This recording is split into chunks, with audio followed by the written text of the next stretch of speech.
OK, suivez bien. Il y a alpha. Depuis tout à l'heure, je parle et vous ne me dites pas que vous ne voyez pas. OK? Donc, vous voyez alpha, bêta, gamma. OK? Vous voyez? La plupart, gardez vos micros fermés, refermez vos micros, c'était bien. Refermez vos micros, merci. OK? OK. Bien, c'est bien de garder vos micros fermés. Très bien. Vous voyez, la plupart des lettres, quand vous voyez ce X, hein, ce n'est pas un X, ça s'appelle, mais quand vous voyez cette lettre, vous reconnaissez un X. Vous reconnaissez un Y, mais ça ne s'appelle pas comme ça. Vous reconnaissez un T. Vous reconnaissez un P, mais ce n'est pas un P. C'est ça la difficulté. Vous reconnaissez un O. Vous reconnaissez un N, mais ce n'est pas un N. Vous reconnaissez le M, ce n'est pas le M que vous connaissez. Vous reconnaissez un V, la tête en bas, mais ce n'est pas un V. Vous reconnaissez un K, vous reconnaissez un I, ça s'appelle un iota. Vous reconnaissez un O un peu bizarre, mais ce n'est pas un O. Vous reconnaissez un H, mais ce n'est pas un H. Vous reconnaissez un Z, et c'est un Z. Vous reconnaissez un E, et c'est un E. Vous reconnaissez une petite pyramide, ça s'appelle un delta pour les matheux. Et bien, oui, c'est un delta. D'accord, vous ne reconnaissez pas cette lettre, mais c'est un L, la tête en bas, renversée. Donc voilà. Vous voyez donc ce que je disais au début quand je croyais que j'étais en train de partager mon écran avec vous. Eh bien, c'est que la plupart des lettres en majuscule ressemblent à l'alphabet français. Pourquoi? Parce que l'alphabet grec a les mêmes origines que l'alphabet que nous utilisons, qui est l'alphabet latin. Que ce soit en anglais, que ce soit en français, en espagnol, nous utilisons par exemple l'alphabet latin. OK? Donc, ces deux premières lettres, alpha, bêta. Le mot alphabet que nous utilisons, eh bien, vient de ces deux premières lettres grecques, alpha et bêta. D'accord? Alpha, bêta. OK? Maintenant, OK. Le minuscule, c'est autre chose. On reconnaît un A. On peut reconnaître un A facilement, j'estime. Le B aussi, on reconnaît encore un B. Même s'il y a un bout qui dépasse, une queue qui dépasse. Mais on reconnaît quand même un B. D'accord? Et ça, on allait dire, quelqu'un pourrait dire que c'est un Y. Un autre pourrait dire que c'est un V un peu bizarre. Ça ressemble à ces deux lettres, il est vrai. Mais c'est le gamma, c'est le minuscule de ce L renversé qui est le gamma. Ça c'est l'équivalent d'un G. Nous avons le delta. D'accord? Le delta, on voit encore un D. Comme je vous avais dit pour dimanche dernier, ceux qui étaient là dimanche dernier, eh bien, j'avais dit quoi? J'avais dit, on prend un S comme ça et on met un O à l'intérieur. Un S, on commence en S, et on met un O à l'intérieur. Et nous avons un epsilon, d'accord? Delta, epsilon, l'équivalent d'un E. Nous avons zeta, l'équivalent du Z, zeta. Nous avons eta, c'est l'équivalent de E accent circonflexe. Eta. La difficulté, c'est un H en majuscule, mais c'est un N en minuscule. Ce n'est ni un H, ni un N, c'est un E accent circonflexe. OK? Ici, nous avons un θ. Nous avons un θ. C'est quoi un θ? Vous voyez un O, et puis un I couché à l'intérieur du majuscule, d'accord? Un I couché à l'intérieur du majuscule. Eh bien, là aussi, vous voyez plus un 0 avec une barre, vraiment un 0 barré. On ne va pas dire encore ici, héros barré 0, hein? On ne le dit pas, d'accord? Mais c'est un 0 barré, hein? OK. Et le minuscule. Il y a le iota. Le iota, c'est l'équivalent du I. Et en français ou en anglais, I en anglais, c'est l'équivalent du I, d'accord? Le iota. On a le kappa. Le kappa, c'est également l'équivalent, c'est l'équivalent du K. Là, ce V renversé, c'est le lambda en majuscule, pardon. C'est le lambda en majuscule. Et ça, c'est le lambda en minuscule. Vous voyez? Donc, c'est une barre oblique qui va se coucher en fait sur une autre barre oblique dans l'autre sens, et en majuscule, c'est un V renversé. Il y a le mu, on reconnaît bien le M en français, en anglais, Le M, on le reconnaît bien. Et puis, le minuscule, il faut faire un peu plus d'effort pour reconnaître un M. Ça s'appelle un mu, M-U, un mu. D'accord? Et là, nous avons un N qui n'est pas un N, un V qui n'est pas un V. En fait, c'est l'équivalent. Pardon. Nous avons un N qui est un N. Excusez-moi. Nous avons un V qui n'est pas un N. C'est l'équivalent du N en français ou en anglais. C'est le nu. C'est le nu. Majuscule, minuscule, c'est le nu. Quand vous voyez le V, vous devez penser N. Quand vous voyez le V, vous devez penser N. Et puis là, nous avons cette lettre qui est un xi. Cette lettre qui est un xi. Vous voyez, en majuscule, il y a deux crochets, pardon, comme quand on fait un crochet, il y a deux crochets, mais qui sont inversés avec un i à l'intérieur. Et puis le minuscule n'a rien à voir. Le minuscule ressemble en réalité à un E et fait de manière, on va dire, calligraphique, un E manuscrit. Et puis, sauf qu'il y a en bas une petite tournure en bas là, et d'accord, en bas une petite tournure, d'accord, un petit crochet, comme si on allait faire un cédille sous un C. OK? Une cédille, pardon, sous un C. Regardez bien, il y a le omicron. Il y a le omicron, prononcez bien omicron. C'est écrit omicron, prononcez omicron. D'accord? Il y a le omicron. C'est un O, c'est facile, c'est le O. D'accord? Il y a deux O. Il faut faire attention à omicron, il faut faire attention à oméga. Oméga, regardez ça, c'est un fer à cheval en majuscule et en minuscule, c'est un W qui se rejoint par au-dessus. Un W dont les deux bouts se rejoignent par au-dessus. OK? C'est un omicron. Pardon, c'est un oméga. Bravo. C'est un oméga. Merci. Merci de corriger mon cahier. Merci. OK. Un omicron et puis un oméga. Bravo. Et là, nous avons un pi. Les matheux reconnaissent le pi, que ce soit en majuscule ou en minuscule. Vous savez que le pi, c'est l'équivalent du P. Ce n'est pas 3,14, hein, c'est ça, hein? Les matheux, hein, c'est l'équivalent, hein, c'est pas ça? Et le pi, eh bien, le pi, c'est l'équivalent de la lettre P. Ça correspond à la lettre P. Maintenant, ce qui pourrait ressembler à notre lettre P, eh bien, c'est loin d'être le P. C'est le rho. Le rho, c'est l'équivalent de notre, ça correspond à notre lettre R. Le rho. Si vous voyez la plupart des lettres, en réalité, vous connaissez leur nom, vous retenez uniquement la première lettre qui les compose. Fermez tous vos micros, s'il vous plaît. Merci de fermer tous les micros pour moi, s'il vous plaît. Merci. D'accord? Merci de fermer tous les micros pour moi, s'il vous plaît. J'attends. La ferme micro. OK. Bon. Et on a là donc l'euro, hein, l'équivalent du R, l'euro. S'il y a des étudiants du samedi, là, vous pouvez voir à quel point les étudiants du dimanche sont vraiment plus responsables que vous. Hein? Parce que certains m'avaient dit qu'ils allaient venir vous voir. OK, vraiment plus, ils écoutent les consignes. OK, bien.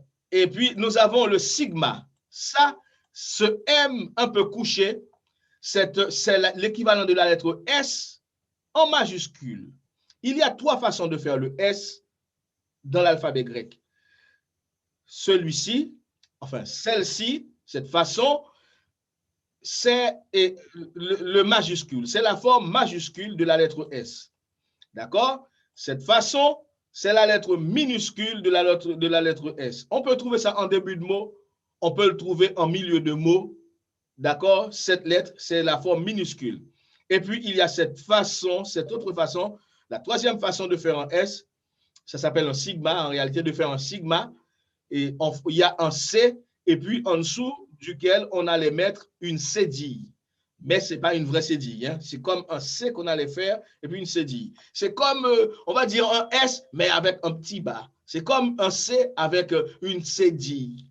Vous voyez? Mais quand vous faites cette lettre, vous faites comme si vous faisiez un C. Vous faites un C et puis après, vous faites un autre petit C, mais dans le sens inverse de cette lettre. Vous reconnaissez, donc ça s'appelle le sigma final. Cette lettre S, on ne peut la trouver qu'à la fin d'un mot. Jamais au début, jamais en milieu, uniquement à la fin. Si un mot se termine par un sigma, eh bien, c'est cette lettre qu'il faut faire. Et non ça, et non ça. OK? Bien. Et puis après, nous avons un taux. Un taux, et c'est l'équivalent du T, comme vous l'entendez, le taux, un taux. Un taux, c'est un taux, c'est un T. Le sigma, c'est un S. Écoutez comment, par quelle lettre ça commence, le nom de la lettre. Sigma, c'est un S. Le rho, même si ça ressemble à un P, mais écoutez bien, ça commence par un R. Le rho. Eh bien, voilà. Le pi, même si ça n'a rien à voir avec un P, ça ne ressemble pas du tout à un P, mais vous entendez la première lettre, c'est un pi. C'est un pi. Ça, c'est Omicron. La première lettre que vous entendez, c'est O. C'est O. C'est Omicron. Ça, c'est un xi. Alors, j'avais oublié de vous dire. Ça, c'est un xi. Oui, ça c'est un xi. Excusez-moi. C'est l'équivalent de xi, un xi. D'accord? C'est l'équivalent de XI, mais vous entendez un XI, de XI, oui, c'est ça. D'accord? Donc, voilà. Vous entendez, même si ça ne ressemble pas, par exemple, à un N, mais vous entendez nu, ça s'appelle nu, vous retenez la première lettre. Idem pour mu, vous retenez la première lettre. Vous entendez lambda, vous retenez la première lettre, c'est L. Lambda commence par un L. L-A-M, lambda, vous retenez L. Kappa, ça commence par un K. Vous voyez, en fait, c'est simple. On retient, vous entendez ça, ça n'a rien à voir avec la lettre en français, mais pourtant, ou en anglais, mais pourtant, c'est un E. Donc, vous entendez eta, ça s'appelle eta. Ça s'appelle zeta. Là, ça s'appelle zeta. Vous retenez le Z. Vous retenez la première lettre à la fois. Vous ne pouvez pas vous tromper. Ça s'appelle un taux. Un taux, la première lettre, c'est le T. OK. Là, il y a encore un autre piège. Ça s'appelle un upsilon. On reconnaît un U, c'est l'équivalent du U. On reconnaît un U en français, mais, pardon, on reconnaît un U dans le minuscule, mais dans le majuscule, on ne voit pas un I, on voit un Y. Vous voyez le mot Y et que vous avez en français Y, eh bien, ça vient de là. C'est un I en grec. Pourquoi? Parce que souvent, dans les mots en français, dans les mots dérivés du grec en français, on a souvent tendance à mettre, par exemple, on a souvent tendance à mettre un Y à la place du U. Si on prend un mot comme mystérion, eh bien, ça veut dire mystère. Eh bien, vous voyez, quand vous écrivez mystère en français, vous mettez M-Y-S. Vous voyez? Mais au départ, dans la langue grecque, mystérion, c'est un upsilon. Je ne sais pas si vous voyez ce que je veux dire. Hein, je vais vite. Je vous dis, c'est rapide survol pour que tout le monde ne soit pas dépaysé dans ce qu'on va faire. Et puis, nous avons un phi. Un phi. En majuscule, c'est un peu compliqué. Ce n'est pas compliqué, mais à reconnaître, je veux dire, bon, si vous n'êtes pas très matheux, en maths, on les utilise. D'accord? C'est un grand O et puis un I qui dépasse en haut et qui dépasse en bas, qui traverse le haut qui traverse le haut de part en part, on va dire, en haut et en bas. OK? Et puis, nous avons un phi. Nous avons un phi aussi en minuscule. C'est, comme je vous disais dimanche dernier, la plus belle lettre pour moi de l'alphabet grec. C'est très élégant, c'est une grande élégance. On va faire un O, mais à la fin, on ne fait pas un O, un phi. On ne va faire un O à la fin. On ne fait pas un O, on fait un phi. Regardez le design de cette lettre. Croyez-moi, c'est magnifique. OK? Et puis, nous avons un qui. Le qui, certains prononcent chi, certains prononcent qui. La raison pour laquelle certains prononcent chi, c'est parce que c'est l'équivalent à la fois du CH en français et du KH à la fois. Est-ce qu'on a vu le θ? OK. OK, donc je vais revenir sur le θ. Je ne vous ai pas dit l'équivalent, il me semble. OK. Le qui, c'est l'équivalent de KH et c'est l'équivalent du CH. D'accord? OK. Et puis, nous avons le psy. C'est PS en français. Le psy. Et puis, nous avons le oméga dont on a déjà parlé. Vous avez parlé du θ. Et le θ, c'est l'équivalent du TH. Le TH, théologie, ça va commencer par cette lettre, θ. Théologia, ça va commencer par cette lettre, θ. C'est thing en anglais. D'accord? Bon, si vous êtes dans le sud des États-Unis, ils diront thing, mais c'est thing, OK? Et en anglais. Et donc, je vous ai parlé, c'était au groupe d'hier que j'ai parlé des accents. Ça me permet de vous parler des différents accents.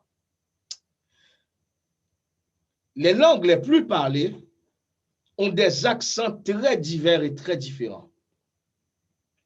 Écoutez bien, on appelle un accent la manière de parler une langue. On peut parler le français correctement, grammaticalement parlant, du point de vue syntaxe parfaitement, OK? Mais mon accent aussi peut être différent. Et il n'y a pas, déjà par exemple, on prend à l'intérieur d'un même pays, il n'y a pas, par exemple, pour prendre la France, il n'y a pas un accent français, excusez-moi. Il n'y a pas un accent français, il y a des accents français. Je parle du français qu'on parle même à l'intérieur de la France. Le Parisien n'a pas le même accent que le Marseillais, que le Bourguignon, que le Breton ou que le Normand. Chacun a des accents, c'est-à-dire en fonction des régions, l'accent est différent. C'est comme en Haïti, on sait que les nordistes ont un accent différent par rapport aux sudistes. Les Capois, les Artiboniciens, hier quelqu'un m'a appris à dire Artiboniciens, les Artiboniciens et comment dire ça, ont un accent différent par rapport, par exemple, au Port-au-Prince. Bon, est-ce qu'il y a vraiment des Port-au-Prince maintenant? Tout le monde vient d'ailleurs pour la plupart. Et à Port-au-Prince, et c'est comme à Paris, la plupart des gens que vous croisez ne sont pas parisiens d'origine. Est-ce que vous comprenez? Donc, les gens, en fonction du lieu, ont un accent. Le Belge, par rapport au Français, va avoir un accent différent. Le Canadien, le Québécois différemment. Le Togolais a un accent différent. Par rapport... Pardon? OK. OK. Bien. OK.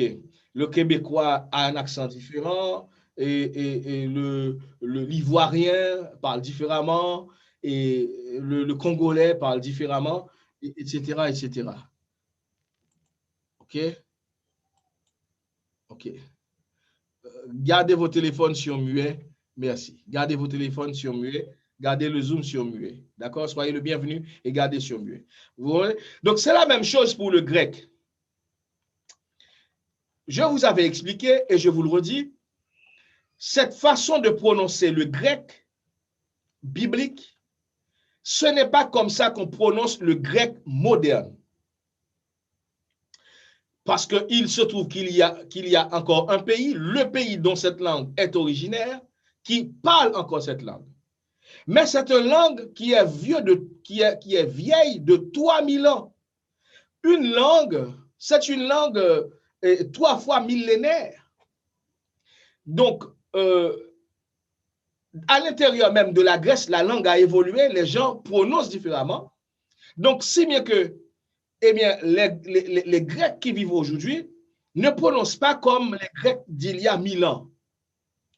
Mais dans le cas du grec du Nouveau Testament, ce qui est encore différent, c'est que cette manière de prononcer est conventionnelle. Qu'est-ce que ça veut dire?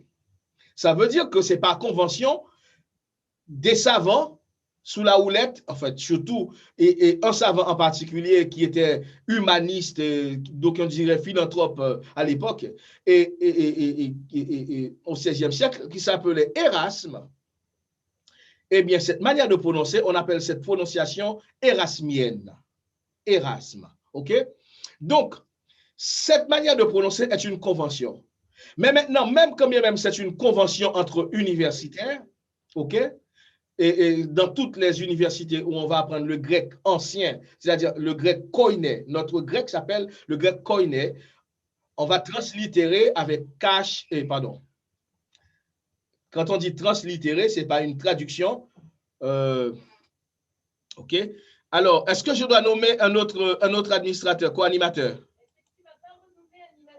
Ah, d'accord, excusez-moi. Je règle un petit problème technique, mes chers amis. OK, c'est bien. Je vais renommer l'animateur. Il faut que je te retrouve. Alors, une seconde, je règle un petit problème technique, les amis. OK. Nommer co-animateur. Parfait. OK, c'est bon? C'est bon, excusez-moi. Bien.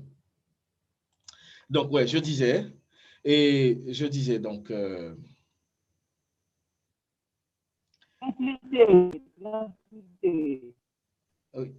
Oui, gardez vos micros fermés. Hein? De translittération, encore transcription. Oui, OK, translittération, parfait. Merci, bien-aimé. Mais bien-aimé. OK. Une translittération, ce n'est pas une traduction. Donc, quand on dit le grec koiné, on dit qu'on va translittérer, ça veut dire qu'on va traduire qu'on va transposer plutôt dans notre langue le son qu'on entend, mais qui est le son d'une autre langue. Koiné, d'accord? Eh bien, on va écrire ça, on va dire à la française ou à l'américaine avec K, O, I, N, E accent grave. C'est une translittération, ce n'est pas une traduction. C'est-à-dire, c'est pour que, eh bien, qu'on puisse le lire à partir de notre langue, à partir de notre propre alphabet. OK. Et donc, le grec koiné, K-O-I-N-E accent grave, koiné veut dire commun, d'accord? C'était le grec international. Lorsque Alexandre le Grand, parce qu'il faut faire un petit peu d'histoire et de civilisation pour comprendre aussi ce que nous sommes en train d'apprendre, lorsque Alexandre le Grand a conquis différents territoires entre la Grèce et l'Inde, tous ces peuples, c'était autant de langues, autant de dialectes qui étaient parlés dans tous ces pays qu'il avait conquis. Eh bien, il fallait unifier tout ce monde dans une langue. Il fallait que chacun puisse se comprendre dans une langue commune. C'était donc le grec. C'est à partir de ce moment, bien, il va se développer une sorte de grec facile à comprendre, une sorte de grec pas trop compliqué, pas trop, on va utiliser des vocabulaires pas trop élaborés. Ce grec que tout le monde, que des non-natifs, des gens qui ne sont pas nés grecs, va pouvoir parler. Eh bien, c'est ce grec qu'on appelle koiné. Il y avait le grec classique qui date d'avant les conquêtes d'Alexandre le Grand. C'est un grec plus littéraire, c'est un grec très élaboré, et c'est le grec des grands philosophes antiques, Et donc, vous voyez tout ça. C'est ce grec, donc ça, c'est le grec classique. Et puis, le grec koiné, qui est plus le grec du Nouveau Testament. Et pourquoi on étudie le grec des évangiles? Parce que c'est un grec encore plus abordable que le grec des épîtres de l'apôtre Paul, ce que va écrire par exemple l'apôtre Paul. Et pourquoi? Parce que eh bien, l'apôtre Paul était un intellectuel, il avait des mots assez recherchés, à l'exception de l'évangile de Luc ou des Actes des Apôtres. Les autres livres des évangiles sont beaucoup plus abordables et en termes comment dire ça, pour les comprendre. Voilà pourquoi on commence par ça et on commence par cette étape. On dit que l'objectif, c'est que vous puissiez connaître le vocabulaire des évangiles et puis pouvoir traduire ce qu'on trouve dans les évangiles. Et la traduction, on aura peu de temps pour vraiment asseoir la traduction, faut pas se leurrer. Mais vous pourrez comprendre, vous pourrez déchiffrer, ça c'est clair. OK, à la fin des cours. Comme je vous avais dit, au 3e cours, vous sauriez lire. Eh bien, les étudiants d'hier ont vu que si. OK. OK. Donc, vous voyez, ça, il faut seulement étudier. Merci à ceux qui étaient là d'avoir patienté jusqu'à présent qu'on refasse l'alphabet, mais on a fait ça pour ceux qui sont arrivés cette semaine, voire même ce matin. OK. Et donc, ils auront l'enregistrement, ils pourront encore suivre. Donc, comment on prononce? Parce que là, on va entrer dans la lecture. Comment on prononce? On prononce, par exemple, il y a cette particularité qu'il faut connaître par rapport à la lettre gamma, le L renversé. Vous vous rappelez? Le L renversé ou bien qui fait un Y en minuscule. Il y a, je peux avoir un peu d'eau? Merci. Il y a une façon de prononcer quand cette lettre, par exemple, est doublée. Quand cette lettre est doublée, d'accord? Quand cette lettre est doublée, le gamma, le premier gamma se prononce comme un N. Quand cette lettre est doublée, comme on peut avoir, par exemple, en français, 2M, 2N dans un mot. Hein. Quand cette lettre est doublée, le gamma, elle se prononce comme étant un N. Par exemple, quand on a deux gamma, je veux dire, la première lettre, pardon, se prononce comme un N. Par exemple, devant le gamma, en fait, devant gamma se prononce comme un N. Mais il se prononce aussi comme un N devant kappa.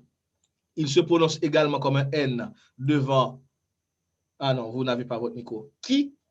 Il se prononce également comme un N devant xi.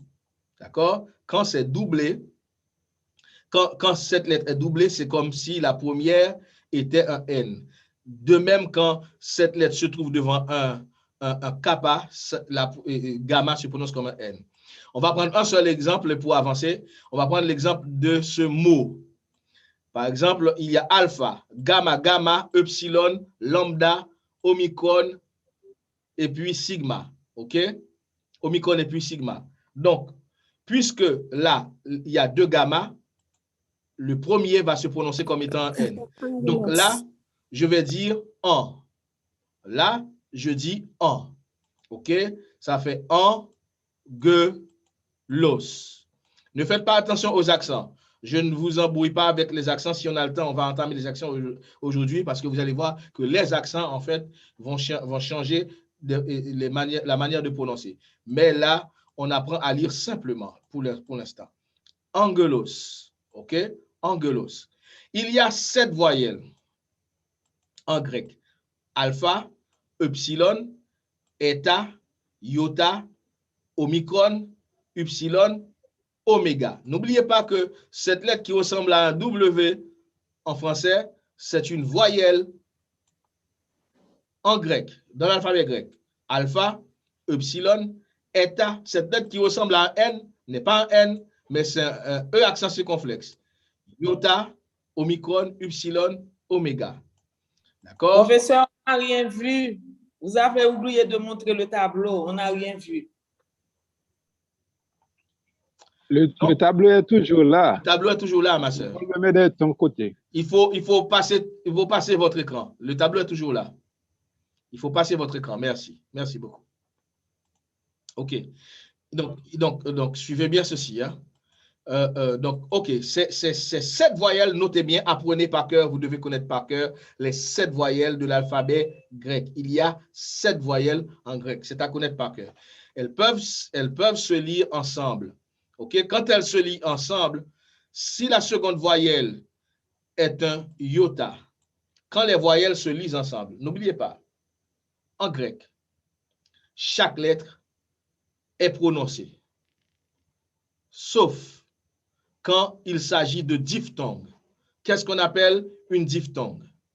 C'est quand deux voyelles sont ensemble, que c'est quand une autre voyelle est avec soit un iota, soit un upsilon. Quand une autre voyelle est avec un iota ou un upsilon, eh bien, on prononce les deux en même temps. Vous allez avoir l'exemple tout de suite. Il y a là un alpha, il y a là un iota, il y a là un epsilon, il y a là un iota, il y a là un omicron, il y a là il y a un iota. OK, là, il y a un alpha, il y a un upsilon, il y a un omicron et il y a un pardon, il y a un epsilon. OK, suivez bien. Je vous dis que chaque lettre, quand chaque lettre se prononce en grec, n'oubliez pas quand vous allez lire, chaque lettre se prononce, sauf si c'est une diphtongue. C'est-à-dire s'il y a un alpha et un iota, vous allez lire aïe, comme dans le mot bail. Les propriétaires qui louent des maisons ou les avocats connaissent bien ce mot bail. C'est le nom du contrat qu'on donne en location. Quand on donne un bien en location, c'est un bail. Au pluriel, ça fait des baux. Un bail. Les juristes qui sont là connaissent ce mot. C'est un bail. OK? Et comme dans aïe, oui, comme dans aïe aussi. D'accord? Et puis, nous avons ce mot epsilon et iota, ça fait ei, comme dans abeille. D'accord? Ei. Vous voyez, on ne les prononce pas séparément, on ne prononce pas chaque lettre ici séparément, on les prononce en même temps. Abeille, aïe, bail. Par exemple, c'est comme oi. Oi. Les hispanophones qui sont là, il y a des gens qui sont là de la République dominicaine et d'autres qui sont de Chili, tout ça. Coupez les micros pour moi, s'il vous plaît. Merci. Les gens qui sont de la République dominicaine et connaissent le mot espagnol hoy. Aujourd'hui. OK? Et on prononce donc le mot omicron, non, les deux lettres omicron et iota, hoy, comme dans aujourd'hui. Ou cowboy, boy aussi, en anglais. OK? Ça se prononce A. U, ça se prononce O. Écoutez bien. Il se peut qu'il y ait des accents différents là-dessus. Mais la bonne prononciation, c'est O. Ne dites pas Aou. Vous pouvez entendre des gens prononcer Aou. C'est un accent. Ne dites pas Aou. C'est O. À la rigueur, vous pouvez entendre comme si c'était un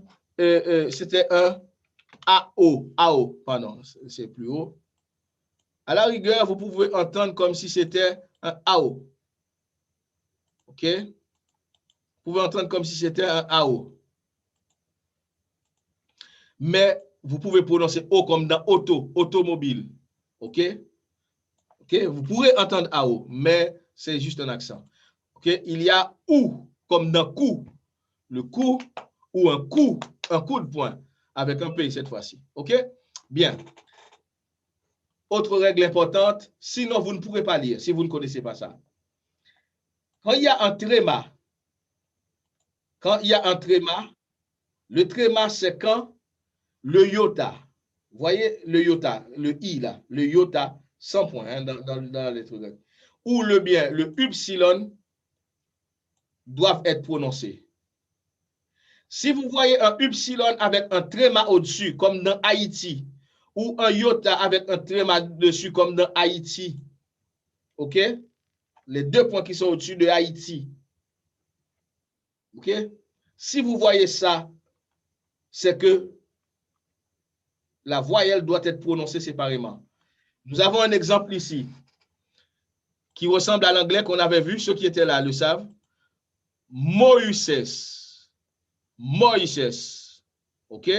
Moïses. Vous entendez ce que je dis? Moïses.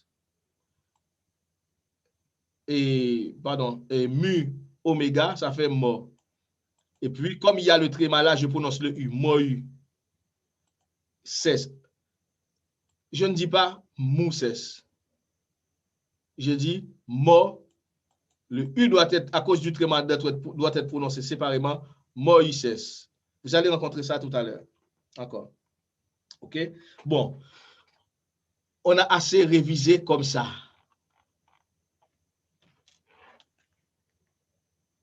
Vous voyez ça? Ça va vite.